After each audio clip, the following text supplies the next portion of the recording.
एक hypothetical situation है, पर एक पल के लिए आप इमेजिन कीजिए कि आपने अभी अपना नया डीमेट अकाउंट खुलवाया है। अब चाहे वो आपने अपना डीमेट अकाउंट ज़ीरोधा के साथ खुलवाया हो, या फिर आपने अपस्टॉक्स के साथ खुलवाया हो, या फिर आपने एंजल वन के साथ खुलवाया हो, या फिर आपने 5 पैसा के साथ खुलवाया हो, या फिर आपने ग्रो के साथ खुलवाया हो, या फिर कोई भी और आपने ब्रोकर के साथ अपना डीमेट अकाउंट खुलवा लिया।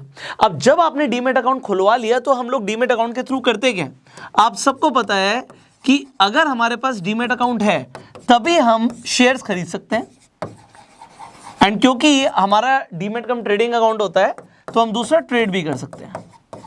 तो अब आपने क्या किया हुआ था अपने डीमेट अकाउंट के थ्रू, आपने बहुत सारी कंपनीज के शेयर्स लिए हुए थे।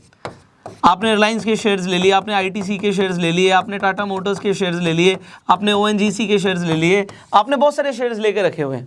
आपकी बहुत मोटी इन्वेस्टमेंट लगी हुई है।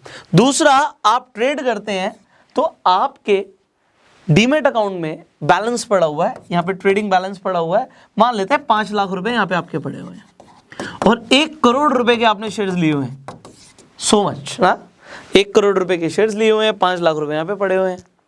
अब मैंने क्योंकि बोला ऐसा आपको कि आप इमेजिन कीजिए, हाइपोथेटिकल है, कि आपने जिस भी ब्रोकर के साथ अपना डीमेट अकाउंट खुलवाया हुआ है वो ब्रोकर भाग जाता है, वो ब्रोकर भाग गया, वो कंपनी बैंकरप्ट हो गई, कंपनी बंद हो गई। अब हाथ खड़े कर दिए ब्रोकर ने कि भैया हम रिस्पॉन्सिबल नहीं, हमारी तो कंपनी डूब गई। अब आप कहोगे कि सर फिर हमारे शेयर्स का क्या होगा, हमने जो पैसा डाला हुआ है इन शेयर्स में, क्या ये पैसा डूब जाएगा? दूसरा सवाल, आप ट्रेड करते हो, यहाँ पे पैसा पड़ा हुआ है, मैंने एग्जांपल दिया 5 लाख रुपए पड़े हुए हैं, इस पैसे का क्या होगा?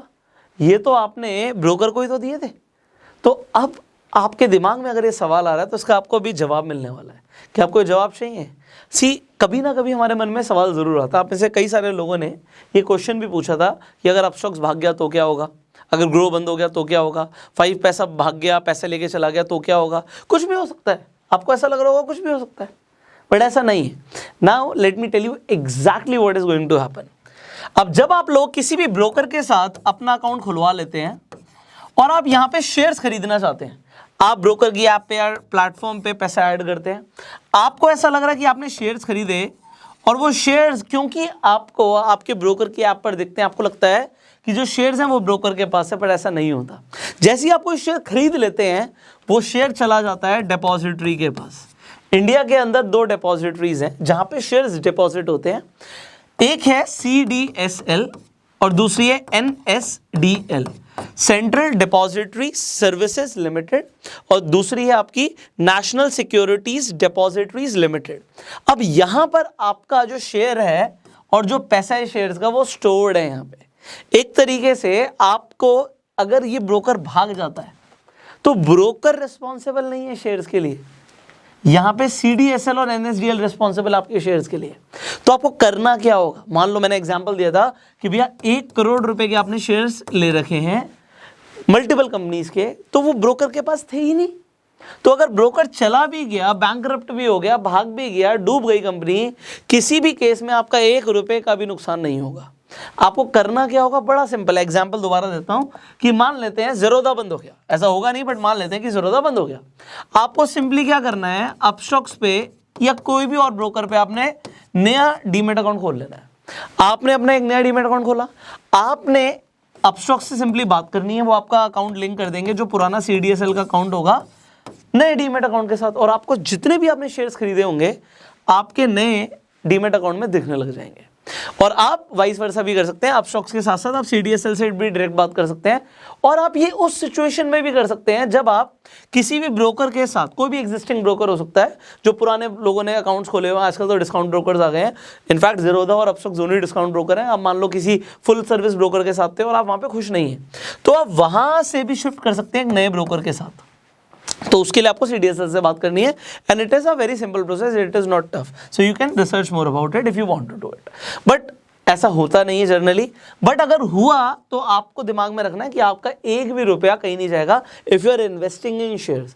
अब आ जाते हैं हमारे दूसरे सवाल की तरफ। जब हमने बात करी थी कि भैया ट्रेडिंग अकाउंट में हमारे 5 लाख रुपए पड़े हैं, अब आपका ट्रेडिंग बैलेंस 5 लाख रुपए का दिखा रहा है, आप उसे शेयर्स भी खरीद सकते थे, आप ट्रेड भी कर सकते थे। अब इस 5 लाख रुपए का क्या होगा? कंपनी तो बंद हो गई, अब तो आप निकाल नहीं सकते पैसा, भाई डर लगने की वाली बात है, भाई पैसा पड़ा था, आपका हार्ड एंड मनी है। सो यहाँ पे मैं आपको बता दूं, इन सारे ब्रोकर्स को कौन रेगुलेट करता है? सेबी रेगुलेट करता है। तो securities exchange board of India इसे रेगुलेट कर रहा है। सेबी का एक इन्वेस्टर प्रोटेक्शन फंड होता है जो कि ये इंश्योर करता है कि अगर कभी ब्रोकर भागा या उसने कोई डिफॉल्ट किया या कोई दिक्कत हो गई तो आपका पैसा सेफ है। कितना, ये मैं आपको बता देता हूं। अप टू 25 लाख रुपीस आप क्लेम कर सकते हो डायरेक्टली सेबी में। आपको सिंपली वहां पे कंप्लेंट रेज करनी है कि भैया इस तरीके से आपका ब्रोकर भाग गया या कंपनी बंद हो गई। सेबी उसे वेरीफाई करेगा और आपका जो पैसा है वो आपके अकाउंट में आ जाएगा। ये सेबी की रिस्पॉन्सिबिलिटी है। बट अब बात आती है, मैंने यहाँ पे 25 लाख लिखा है, तो 25 लाख तक तो सेबी देख रहा है। अगर आपका 25 लाख से ऊपर अपना ट्रेडिंग अकाउंट में बैलेंस होता है, मान लो 1 करोड़ होता है, 25 लाख से ऊपर कुछ भी हो सकता है, सो उसके लिए सेबी सिर्फ 25 लाख तक ही रिस्पॉन्सिबल है। तो आपको जो एक तरीके से इंश्योरेंस मिल रहा है वो 25 लाख का मिल रहा है। तो अगर आप उससे ज़्यादा अकाउंट बैलेंस रखते हैं तो आप एक अच्छा ब्रोकर ही चूज़ कीजिए। बहुत सारे ऐसे ब्रोकर्स हैं जो बहुत छोटे स्केल पे काम कर रहे हैं, आपने नाम भी नहीं सुने, तो डू नॉट ट्रस्ट देम। मतलब आप किसी भी लालच में मत आइएगा कि कोई ब्रोकर आपको कुछ एक्स्ट्रा लालच दे देता है या इनफैक्ट बोलता है कि हम आपको टिप्स प्रोवाइड करेंगे। They can be anything. जिनका आपने नाम सुना है, जिनका ब्रांड बना के जो कंपनीज काम कर रही है ना, वो आपके साथ गलत नहीं करेंगी। फॉर एग्जाम्पल, मैं अपस्टॉक्स को रेगुलरली प्रमोट करता हूं, तो आपका सवाल हो सकता है कि भैया अपस्टॉक्स कितना सेफ है। 2012 में कंपनी शुरू हुई थी मुंबई से। RKSV सिक्योरिटीज इंडिया इसकी पेरेंट कंपनी है, इंडिया प्राइवेट लिमिटेड, ये पेरेंट कंपनी है। अगर आपको कभी भी पैसा आता होगा या जाता होगा अपस्टॉक्स पे, तो आपको पता है कि RKSV सिक्योरिटीज इंडिया से आपके पास आता है और आप जब डिपॉजिट करते हो तब भी आप RKSV में पैसा देते हो। अब बात आती है कि ये जब शुरू हुई थी, इसमें 2 लोग हैं, यहाँ पे रवि कुमार और श्रीनी विश्वनाथ, 2 लोगों ने इसे शुरू किया था 2012 में। 2018 के अंदर ये कंपनी टॉप 20 की लिस्ट में आ गई थी, टॉप 20 ब्रोकर्स इन इंडिया। और 2018 तक आप विश्वास मानिए 1 लाख, आज मैं आपको बताऊंगा फिगर क्या है, 2018 तक इनके पास 1 लाख भी एक्टिव कस्टमर्स नहीं था, तब भी ये टॉप 20 में थे। 2019 के अंदर एंट्री मारते हैं one and only mister Ratan Tata इस कंपनी के साथ। यहाँ पे इन्हें फंडिंग मिलती है रतन टाटा से। टाइगर ग्लोबल भी इन्वेस्टर है अपस्टॉक्स के अंदर। उसके बाद their journey is non stop. आज 2018 से मैं बात कर रहा हूँ कि 1 लाख भी इनके पास एक्टिव कस्टमर्स नहीं थे। आज की डेट में ये 1 लाख 2021 के अंदर पहुंच चुका है। 40 लाख से ज़्यादा लोगों ने अकाउंट ओपन कर दिया। तो कहाँ 1 लाख, कहाँ 40 लाख। अभी अपस्टॉक सेकंड नंबर पर है। आप नीचे कमेंट्स में बता सकते हैं कि नंबर 1 पे आने में कितना टाइम लगेगा। And they are very aggressive. इन्होंने अपना प्लेटफॉर्म सुधारा है, नई ऐप लॉन्च करी है। In fact they are very good with customer relations. Customers are highly satisfied. इनकी गूगल ऐप स्टोर पे भी रेटिंग अच्छी है। Therefore I promote Upstox. अगर आप भी चाहते हैं आपका पैसा सिक्योर्ड रहे, सो आज मैंने आपको बताया कि जो कंपनी ब्रांड बना के काम कर रही है उसको आप ट्रस्ट कर सकते हैं। एंड इनफैक्ट आप अपनी भी रिसर्च कर सकते हैं। सो यहाँ पे मैंने बताया आपके शेयर्स तो 100% सिक्योर्ड है। आप ट्रेड कर रहे हैं, चूज अ गुड ब्रांड। आप छोटे मोटे लालच में मत जाइए। अगर आप ब्रांड को फोकस करेंगे तो आपका पैसा हमेशा सिक्योर्ड रहेगा। That is the main concern. Upstox का लिंक नीचे डिस्क्रिप्शन में, इनफैक्ट जो भी रेप्यूटेड ब्रोकर्स हैं इंडिया के, उनके भी लिंक्स मैं डिस्क्रिप्शन में डाल दूंगा। सो यहाँ पे कोई ऐसी बात नहीं है कि I am just promoting Upstox. जो अच्छे ब्रांड्स हैं, I will put the link in the description comment box. आपको सबका यूएसपी भी मैं दे दूंगा, जिस पर आप चाहें उस पर आप जाके अपना डीमेट अकाउंट खुलवा सकते हैं। If you already have demat account, then आपको पता है कि आपको किसे ट्रस्ट करना और किसे नहीं करना। सो आई होप ये वीडियो आपके लिए इन्फॉर्मेशनल रही होगी। आप इस वीडियो को प्यार देने के लिए लाइक कर सकते हैं। कुछ सवाल आप नीचे कमेंट्स में पूछ सकते हैं। अवेयरनेस स्प्रेड करने के लिए इस वीडियो को शेयर कर सकते हैं।